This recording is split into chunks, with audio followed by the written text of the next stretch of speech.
So welcome on board for another power supply or SMPS project. This is a typical AC to DC flyback power supply.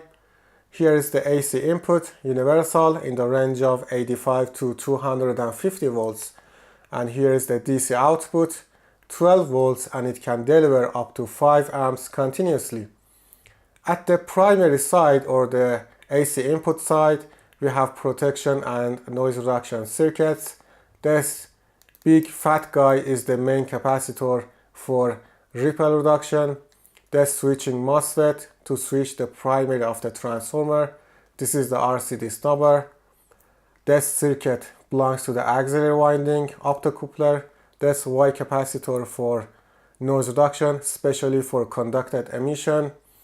At the output, we have high frequency rectification using this Schottky diode and CLC or pi filter, and this trimmer potentiometer to precisely adjust the output voltage and compensate for the winding errors. This is a dummy load, a light dummy load to stabilize the circuit, and this LED shows that the power supply is up and running. Let me show you the back side. So you can see the grounding and isolation gaps or creepage areas. This tiny chip is the controller. It does everything in this circuit, and this is the shunt resistor. So I think it's enough for a brief introduction, isn't it? Let's go to the schematic and PCB section.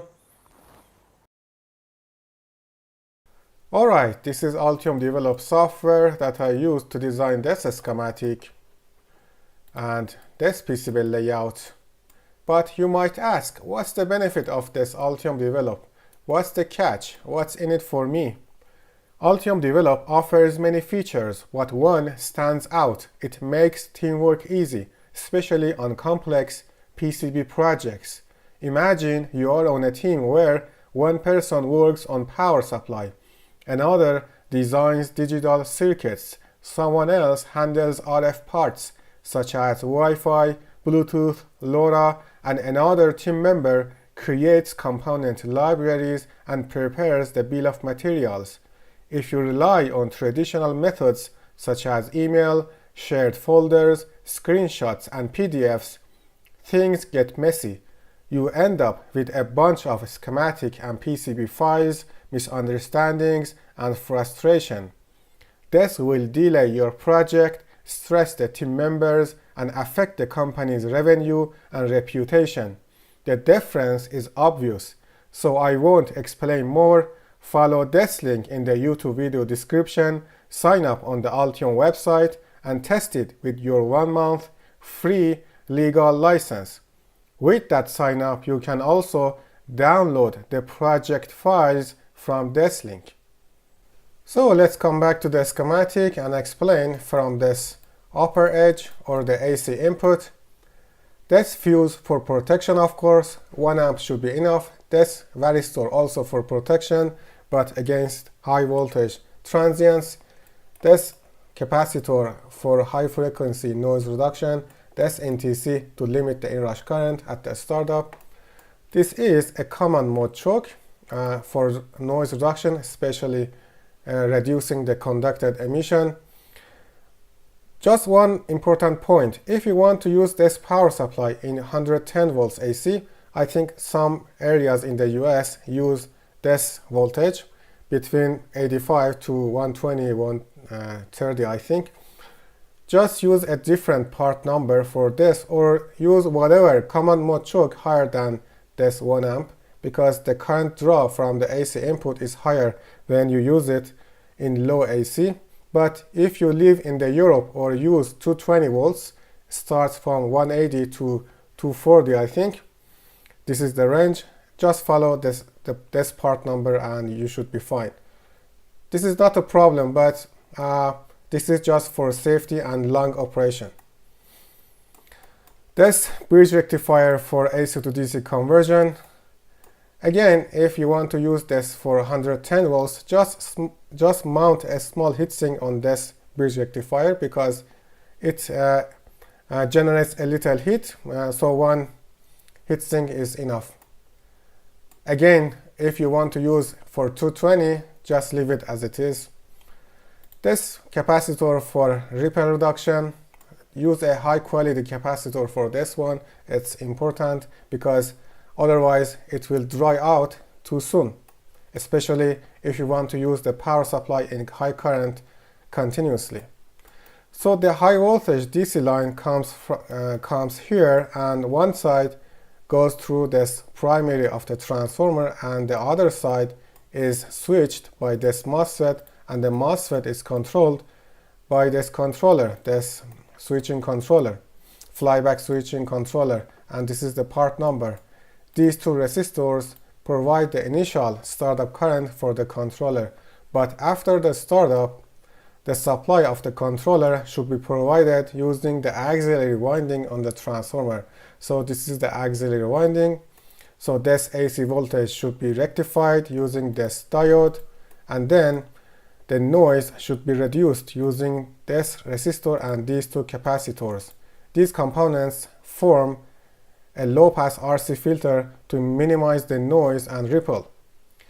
This zener ensures that the voltage on the supply rail of the controller does not go higher than 24, but because the current consumption is low, one simple zener and this resistor is enough. So why it might happen, why the voltage on this auxiliary winding goes higher? Because auxiliary winding is just a floating winding. When the input voltage is high, or when you apply high current to the output, the voltage on the auxiliary goes high, and if you don't put this zener diode here, the protection mechanism inside the controller might be activated and it turns off the power supply. This resistor sets the switching frequency 65 kHz. This is a shunt resistor to detect short circuit and high current. This is just a simple RC filter to reduce the switching noise, because this controller monitors the peaks after peak. So this RC filter is just to reduce the spikes and noise on this shunt. And this resistor is to limit the current to the gate pin, because the capacitance of the gate is increased when you increase the switching frequency. It's significant at 65 kHz. This is the RCD snubber to reduce the noise and spikes on the primary of the transformer, but if you choose correct values for the snubber, it also reduces the conducted emission level. Transformer is everything in a power supply. I can say at least 70% of a power supply, whatever type, is transformer. So this is the feedback circuit using this optocoupler. So the controller senses the output using this optocoupler in a galvanically shape. So this provides a galvanic isolation between the primary and the secondary. So we have to use an optocoupler to sense the output voltage and regulate it. This is the shunt regulator, a typical circuit for a feedback. And this multi-turn or trimmer potentiometer to precisely adjust the output voltage and set it on 12 volts, because you wind, for the first case, for a prototype, you wind this transformer by hand. So we have to compensate those winding errors by this multi-turn potentiometer. In high production, because a CNC machine winds this transformer, so we can use a fixed resistor here, because all transformers or produced transformers are identical. So at the output we have this Schottky diode for high frequency rectification, and this CLC or pi filter for noise reduction. This is a dummy load to stabilize the output, and this LED is also a dummy load, but a small dummy load, also to indicate that this power supply is up and running. So we have a voltage at the output. This is a Y capacitor, pretty important for conducted emission to reduce the noise and level of the conducted emission. Some people connect this to the primary ground. Some references like PI integration connect this side to the high voltage DC line at the input. Both of them have advantages, so you can use both or one. I use one here, should be enough. If you are very curious or sensitive, you can also use another capacitor between the primary ground and the secondary ground, but in my opinion that should be enough. I covered everything, isn't it? Let's go to the PCB. So this is a two-layer PCB. The first and maybe the most important point in such a design is this area, the connection between the drain pin of the MOSFET and the primary of the transformer. I highlighted it like this. This is a feature of Altium PCB. This copper or this connection should be short and wide because this area contains wild switching currents and high voltage. So this is a good candidate for high radiated emission.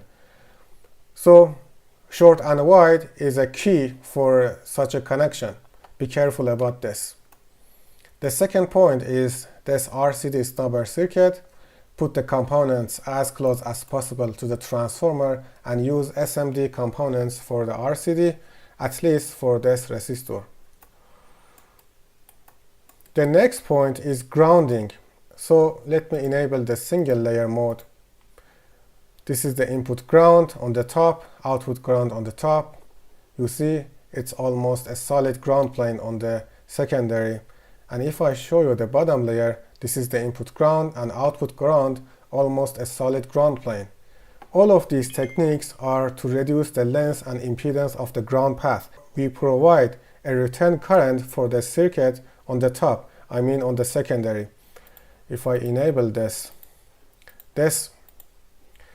solid ground plane on the bottom provides a good return path for the circuit on the top. So that's important. In some designs or some companies use a single layer PCB for power supply, but I'm not a fan for such a policy because at least two layers should be followed in whatever power supply. It affects the noise significantly. And we should not save some cost, some pennies just on the PCB and follow a single layer PCB for a power supply. Forget about this. The next point is the isolation gaps or creepage areas. So one of them is here, another one is here, these three areas, another one below the drain pin of the MOSFET, one of them below the transformer, this Y capacitor and this optocoupler. So follow the same thing on your design. The next point is the thermal reliefs on the capacitor pins. This one is obvious. So why? Because the adjacent or the next component close to the capacitor generates heats. In this case, especially this inductor and this Schottky diode, both of these components generate heat and they transfer heat through this copper to the capacitors. So this technique is good to enhance or increase the lifetime of the capacitors because heat is the killer for the electrolytic or whatever capacitor. Reduces the lifetime significantly. Just read one of the data sheets of these capacitors and you can see the negative effect of the temperature on the lifetime of the capacitors. This one, this track acts as a thermal relief. This is fine for this one, but for this one we have to do something like this. It's pretty easy to do this. It's just this is a simple polygon. So if you place a polygon, you can implement this thermal relief on this capacitor pin, just on this pin. The last point I think is this feedback. So feedback is just connected to the output. I mean, it senses the output directly where you connect your load, and feedback is away from switching components. So it comes through here and goes to the optocoupler, and the optocoupler transfers the voltage to the controller here. the decoupling capacitor placed very close to the controller. This is also obvious, and I placed these vias or vias. Some people call it via and some via. Both of them are correct. These vias also reduce the length and impedance of the ground path. So as much as you reduce the impedance, it's better. It's pretty important when you increase the current in such a power supply designs. Also, when you increase the frequency, both of these are key. Higher frequency and higher current. So I covered everything, isn't it? Let's go to the testing section. Alright, here you can find some details regarding the ferrite core, bobbin, and the winding pattern of the transformer. For example, the primary winding is made of 48 turns of 0.5 mm magnet wire, and the secondary, for the secondary you can either use 0.3 mm or 0.4 mm, 22 strands or 12 strands. I don't suggest you to use higher thickness because twisting and winding such a thick wire is more difficult and maybe it's not practical. The estimated gap size 0.5 mm.